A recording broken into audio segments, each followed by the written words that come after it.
আসসালামু আলাইকুম এভরিওয়ান, আমি নাসিরা চলে আসলাম তোমাদের সাথে একটা ছোট্ট মিনি ব্লগ নিয়ে। আজ আমার সাথে এরকমটা হতে চলেছে আমি কখনো ভাবতেই পারিনি। আমি প্রত্যেক দিনের মতো ক্লাস থেকে বাড়ি আসার জন্য ওয়েট করছিলাম কলেজ মোড়ে বাসের জন্য। শুধু আমি না, অনেক অনেক মানুষ ওয়েট করছিল। কেন জানি না, আজকে কিছু কারণবশতের জন্য অনেক বাস চলেনি। কয়েকটা বাস মাঝে মাঝে আসছিলো, কিন্তু অনেক পরিমাণে ভিড় থাকাতে আমি উঠতেই পারছিলাম না। তারপর দেখি এই বাসটা আসে, তো আমি ওই বাসটাতে উঠে পড়ি, কিন্তু অনেকটা পরিমাণের ভিড় ছিল।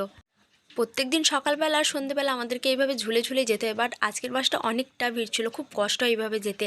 জানি না, জনসংখ্যা অনেক বেড়ে গেছে, কিন্তু বাসের সংখ্যা বেড়েছে নাকি আমি তো একদমই কোনোদিনও দেখিনি যে বাসের সংখ্যা বেড়েছে।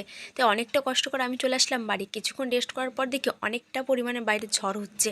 তাই আমি মা সবাই মিলে চলে এলাম বাইরে, কারণ অনেক কিছু কাজও ছিল, মায়ের সঙ্গে একটু হাতে হাতে কাজও আমি করে দিচ্ছিলাম। তারপর বাইরে এসে দেখি অনেকটা পরিমাণে ঝড় হচ্ছে, এত ঝড় যে ধুলো বালি অনেক উড়ছিল। মানে কি বলবো, আমি চোখ খুলে তাকাতেই পারছিলাম না। বৃষ্টিটা হওয়ার পর হয়তো যদি ঝড় হতো, তাহলে ধুলোবালি এগুলো উঠতো না। যা কয়েকদিন ধরে অনেকটা পরিমাণের গরম ছিল, আজকে যদি বৃষ্টিটা হয়ে যায় অনেকটা সবাই ঠান্ডা হয়ে যাবে। তারপর আমি ওইদিকে আস্তে আস্তে দেখি আমাদের গাছে অনেকগুলো আম পড়েছে। আর এই ছোট ছোট আমগুলো এইভাবে যে পড়ে গেছে দেখে অনেকটা খারাপ লাগছে। এখন এইভাবে যদি আমগুলো এইভাবে পড়ে যায় তাহলে কি হবে? তাই আমার খুব খারাপ লাগছিলো, আর আমি আমগুলোকে সব এক কাছে জড়ো করছিলাম বাড়িতে নিয়ে আসার জন্য।